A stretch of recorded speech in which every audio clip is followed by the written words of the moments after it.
दोस्तों कुवैत की 3 बड़ी अपडेट लेकर हाजिर हुए हैं। आप लोगों से गुजारिश है वीडियो को शुरू से लेकर आखिर तक ज़रूर से देखें और दोस्तों वीडियो को लाइक भी ज़रूर कर दें। जो मेरे दोस्त, जो मेरे भाई लाइक कर देते हैं उन तमाम दोस्तों का दिल से बहुत-बहुत शुक्रिया। चलिए बढ़ते हैं अपडेट तक पूरी की अपडेट आपको बताते हैं। सबसे पहले अपडेट यहाँ पर यह है कि कुवैत में एक एशियाई गैर मुल्की को मंगफ के इलाके से गिरफ्तार किया गया, जिसके कब्जे से तकरीबन 10 किलो ड्रग्स बरामद किया गया, जिसमें हेरोइन और बाकी तरीके के सामान ड्रग्स के थे, जिसको जब्त कर लिया गया। बताया यह गया कि इसकी कीमत 1,70,000 केडी है, यानी 1,70,000 केडी का ये बंदा ड्रग्स की स्मगलिंग करने की कोशिश कर रहा था और पुलिस वालों ने इसको रंगे हाथों गिरफ्तार कर लिया है, जैसा कि आप सामने स्क्रीन पर वीडियो क्लिप के माध्यम से देख सकते हैं। याद रहे कि कुवैत के अंदर नया कानून लागू कर दिया गया है कि कुवैत के अंदर जो लोग भी अब ड्रग्स वगैरह की स्मगलिंग करते हुए पकड़े जाएंगे, उनको मौत तक की सज़ा का सामना करना पड़ सकता है।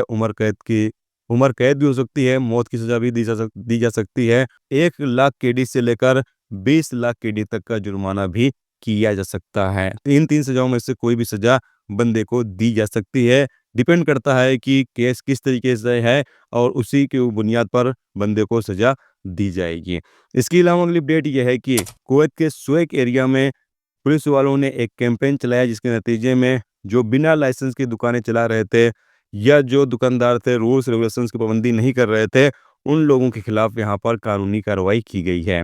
यहाँ पर गैरेज था, गैरेज के जो दुकानदार थे, मालिक थे, जो रूल्स रेगुलेशंस हैं उसकी पाबंदी नहीं कर रहे थे या बिना लाइसेंस के दुकान चला रहे थे, उन लोगों के खिलाफ यहाँ पर कानूनी कार्रवाई की गई है। इसके अलावा अगली अपडेट यह है कि Kuwait ministry of Islamic affair की तरफ से अपडेट जारी करके बताया यह गया है कि कुवैत में 8 नवंबर को सुबह 10:30 बजे कुवैत के अंदर मौजूद सभी गवर्नरेट में सभी मस्जिदों के अंदर 10:30 बजे बारिश के लिए नमाज अदा की जाएगी। कुवैत के अंदर बारिश नहीं हो रही है और बारिश होने के लिए सुबह 10:30 बजे 8 नवंबर को तमाम तर मस्जिदों में नमाज अदा की जाएगी। इस बारे में कुवैत इस्लामिक अफेयर की तरफ से, Kuwait ministry of Islamic affair की तरफ से ऐलान किया गया है।